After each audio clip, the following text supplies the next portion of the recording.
আসসালামু আলাইকুম। প্রিয় দর্শক, সকালে আমি বলেছিলাম যে ডাকসু নির্বাচনের যে ফলাফলটা হলো সেটার কিছু কারণ আমি ব্যাখ্যা করব।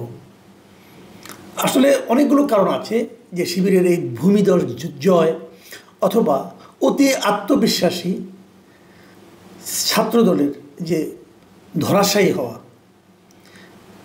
এর কারণগুলি একাধিক কারণ আছে। আমি আজকে একটা কারণ নিয়ে কথা বলবো, কারণ যে কারণটা নিয়ে কথা বলবো এর সঙ্গে আমাদের জাতীয় রাজনীতিরও একটা সম্পর্ক আছে। আমি প্রথমে বলে নিই, আমার বিবেচনায় ছাত্র শিবিরের যে প্যানেল, সেই প্যানেলে যে বিপুল বিজয় এবং ভোটের যে ব্যবধান যদি আপনারা দেখেন, যে ছাত্র দলের সঙ্গে তাদের যে ভোটের ব্যবধান, বিশাল ব্যবধান। আমি একটু দুটো পদের কথা বলি, যে সহসভাপতি ভিপি পদে শিবিরের সাদিক কায়েম পেয়েছেন 14,000 ভোট, 14,042 ভোট, আর ছাত্রদলের আবিদুল ইসলাম খান পেয়েছেন 5,708 ভোট, প্রায় 3 গুণ ভোট পেয়েছেন উনি, প্রায় 3 গুণ, 2.5 গুণ তো বটেই। আর সাধারণ সম্পাদক পদে শিবিরের SM ফরহাদ পেয়েছেন 10,794 ভোট, আর ছাত্রদলের শেখ তানভীর বাড়ি হামিম পেয়েছেন 5,283 ভোট, মানে অর্ধেকের মতো, অর্ধেকের চেয়েও কম ভোট পেয়েছেন উনি। তো এই যে বিশাল ব্যবধান, এই ব্যবধানটা হলো কী করে? ছাত্র শিবির কি এর মধ্যে এত স্ট্রং হয়ে গেল? কীভাবে সম্ভব? আসলে যে ঘটনাটা হয়েছে এর পেছনে মূলত কারণ, আমি একটা কারণের কথা বলবো আজকে। এই কারণটা হচ্ছে জাতীয় রাজনীতি। মানে গত বছরের 5ই আগস্ট শেখ হাসিনা পালিয়ে যাওয়ার পর সারা দেশে আওয়ামী লীগের নেতা কর্মীদের বিরুদ্ধে নানা ধরনের নির্যাতন, অত্যাচার চলতে থাকে। কারা করে এগুলো? ফিজিক্যাল টর্চার হয়, গণধুলাইয়ের শিকার হয়, গণপিটুনির শিকার হয়, মবের শিকার হয়, এবং তারপর মামলা মোকদ্দমায় পড়ে। প্রতিষ্ঠিত এক একজন ব্যবসায়ীকে মামলা মোকদ্দমায় ঝুলিয়ে দিয়ে তাদের ব্যবসা প্রতিষ্ঠান দখলের একটা পায়তারা হয়। এগুলো কারা করে? এগুলোর ম্যাক্সিমাম ক্ষেত্রে বিএনপির নাম শোনা যায়। একটা কথা গেলে ভাবেন আপনারা, যারা ঢাকা বিশ্ববিদ্যালয়ে যারা ছাত্রলীগ করে তাদের ফ্যামিলিটা কেমন? তারা কোন ফ্যামিলির লোক? বিএনপি ফ্যামিলির লোক এসে কি ছাত্রলীগ করে? অথবা জামাতের ফ্যামিলির লোক কি ছাত্রলীগ করে? করে না। যারা ছাত্রলীগ করতো তাদের অধিকাংশই ফ্যামিলি হয় তারা কোনো পার্টি করতো না, ঢাকায় এসে তারা ছাত্রলীগ শুরু করেছে, অথবা তারা বংশগতভাবেই ছাত্রলীগ করে, মানে তার বাবা হয়তো আওয়ামী লীগ করে, বড় ভাই যুবলীগ করে, এরা করে। এরা সবাই কিন্তু মানে আপনার বিএনপি কিংবা ছাত্রদল কিংবা যুবদল দ্বারা তাদের এলাকায়, নিজ নিজ এলাকায় অত্যাচারিত গত 1 বছরে।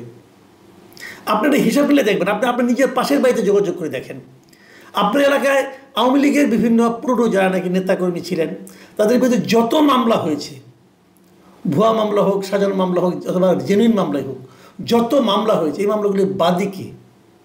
95% ক্ষেত্রে বাদী হলো বিএনপির লোকজন। তো ঢাকায় যিনি বসে আছেন স্টুডেন্ট, তিনি যখন দেখছেন যে তার বাবা বিএনপির স্থানীয় বিএনপির নেতাকর্মী দ্বারা অত্যাচারিত, নিগৃহীত, তো তারা কি বিএনপির অঙ্গ সংগঠন হিসাবে ছাত্রদলকে ভোট দেবে? দেবে না। এটাই ঘটেছে ঢাকার ডাকসুর এই নির্বাচনে। ডাকসুর নির্বাচনে ছাত্রদলের সমস্ত ভোট ছাত্র শিবির পেয়েছে, একমাত্র জগন্নাথ হল ছাড়া। জগন্নাথ হল হিন্দু অধ্যুষিত হল, সেই হলের যারা আছেন তারা ছাত্র শিবিরকে শেষ মুহূর্ত পর্যন্ত বিশ্বাস করেননি এবং ভোট দেননি। সেটার পেছনে আরেকটা কারণ আছে, সেটা আমি আরেকদিন বলবো।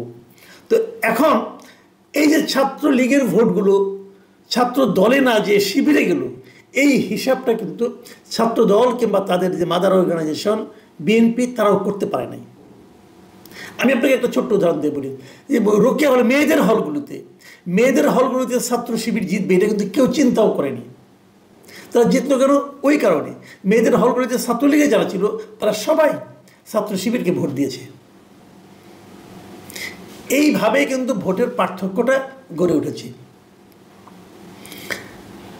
আমি এখানে আরেকটা কথা বলি, যে এই যে মানে জামাতের যে ভূমিকাটা, জামাতের সঙ্গে যে আওয়ামী লীগের যে একটা প্রেম, আমার অনেকেই বলেছেন যে বিভিন্ন প্রত্যন্ত এলাকায় জামাতের ভূমিকা ছিল আওয়ামী লীগের প্রতি এক ধরনের ইতিবাচক। তারা মুখে যাই বলুক না কেন, যখন আওয়ামী লীগের একজন লিডার দূরের উপরে থাকছে, তখন তার ব্যবসা প্রতিষ্ঠানটাকে স্থানীয় জামাতের লোকজন কিন্তু রক্ষা করার চেষ্টা করেছে। এই তথ্য আমি অনেকের কাছ থেকে পেয়েছি, আপনারা খোঁজ করলে দেখতে পারবেন।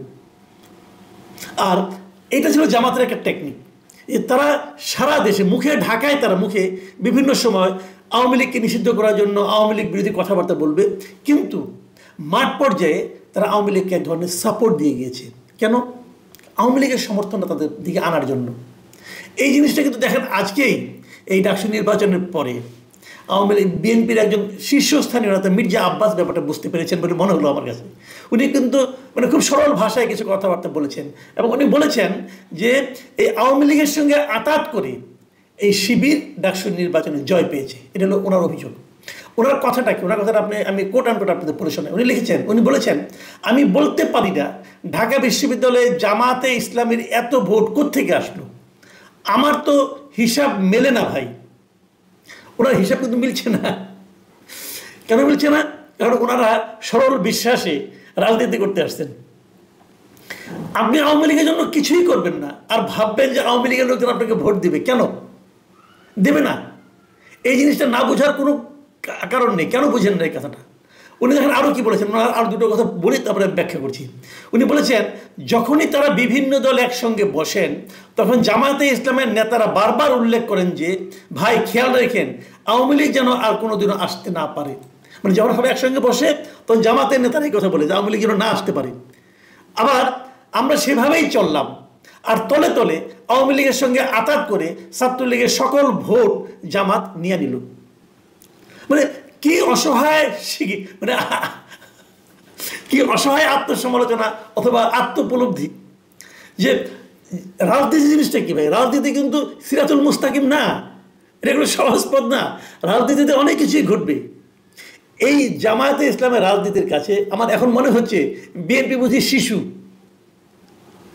আসলে কি তাই না? কি ভাবুন একটা কথা, জামায়াতে ইসলাম আওয়ামী লীগের নিষিদ্ধ চেয়েছে, বিএনপি চুপ করে থেকেছে, নিষিদ্ধ হয়ে গেছে। কিন্তু আওয়ামী লীগ কিন্তু তাকিয়েছিল বিএনপির দিকে, যে বিএনপি কিছু বলে কিনা। বিএনপি কিছু বলেনি, চুপ করে বসেছিল। এই হাসনাত আবদুল্লাহ অথবা জামাতে ইসলামের লিডার, তারা সবাই মিলে আওয়ামী লীগ নিষিদ্ধ চেয়েছে, তারা চুপ করেছিল।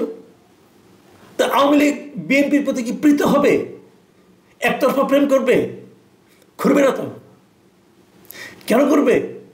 করার কোনো কারণ নাই। আবার মাঠ পর্যায়ে বিএনপির লোকজনই তাদেরকে দৌড়াচ্ছে, তাদের বিরুদ্ধে মামলা করছে, মিথ্যা মামলা করছে। এক মামলায় 50 জন, 60 জন, 100 জনকে আসামি করছে। কে করছে? বিএনপি লোকজন করছে। তারপরেও কি বিএনপিকে ভালোবাসবে আওয়ামী লীগ? কীভাবে ভালোবাসবে? দেখুন বিএনপির ভুলগুলি কোথায়। আরেকটা কথা বলি আপনাদেরকে।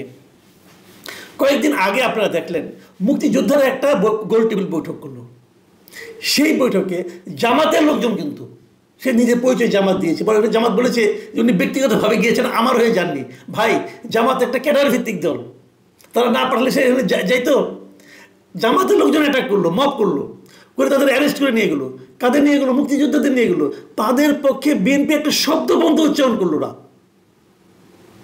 বিএনপি যদি একটা শব্দ উচ্চারণ করতো, অথবা বিএনপি যদি তাদের পক্ষ নিত, বিএনপি দুটো জায়গায় ভুল করেছে। একটা হলো যখন আওয়ামী লীগকে নিষিদ্ধ করলো, আওয়ামী লীগের যখন কার্যক্রম নিষিদ্ধ করলো, তখন বিএনপি যদি বলতো না আমরা কোনো দলকে নিষিদ্ধ করার পক্ষে নই, এখনো যেটা তারা বলছে, তারা কিন্তু এখনো বলতেছে এটা তাদের স্ট্যান্ড।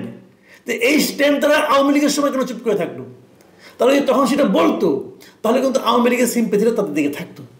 তারা বলেনি, বরং আওয়ামী লীগ মনে করেছে বিএনপি চুপচাপ থেকে পেছন থেকে কলকাঠি নেড়ে আওয়ামী লীগকে নিষিদ্ধ করেছে, মানে তাদের কার্যক্রম নিষিদ্ধ করেছে, নির্বাচনের বাইরে রাখছে আওয়ামী লীগকে, বিএনপি রাখছে। এটা আওয়ামী লীগের লোকজন যদি মনে করে, ভুলটা কোথায় হবে? আবার এদিকে যারা নাকি মুক্তিযোদ্ধা ছিলেন, মুক্তিযোদ্ধা, বিএনপি যেটা মুক্তিযোদ্ধার দল, বিএনপি যিনি প্রতিষ্ঠাতা তিনি তো মুক্তিযোদ্ধার লোক, তিনি বীরত্তম সেক্টর কমান্ডার। তো বিএনপি যদি মুক্তিযোদ্ধাদের পক্ষে একটা বিবৃতিও দিত, তবে কিন্তু দেশের বিপুল সংখ্যক মুক্তিযোদ্ধা তাদের পক্ষে থাকতো। তারা সেখানেও চুপ করে থেকেছে। এভাবে বিএনপি আসলে জামাত ইসলামের রাজনীতির কাছে বারবার হেরে গেছে, এবং এই হারাটা এখন এমন একটা পর্যায়ে এসেছে, এখান থেকে বিএনপি আবার ঘুরে দাঁড়াতে পারবে বলে আমার কাছে খুব সহজ মনে হয় না। দেখা যাক আগামী নির্বাচনে কি হয়। কিন্তু আমি কিন্তু অনেকদিন আগে বলেছিলাম যে আওয়ামী লীগের ভোটগুলি বোধহয় বিএনপির বাক্সে যাবে। আমিও ভুল বলেছি। আসলে সেটা যাবে যে না, সেটা ডাকসু নির্বাচনে প্রমাণ হয়েছে। আগামীতে জাহাঙ্গীরনগর ইউনিভার্সিটির ইলেকশন হবে, রাকসু ইলেকশন হবে, আমরা সেগুলোতে বিষয়টাকে আরও স্পষ্ট করে দেখতে পারবো। প্রিয় দর্শক, ডাকসু নির্বাচন নিয়ে আপাতত এই পর্যন্ত। আরেকটা প্রসঙ্গ নিয়ে কালকে আবার কথা বলবো। সবাই ভালো থাকবেন। এখন এ পর্যন্তই। আল্লাহ হাফেজ।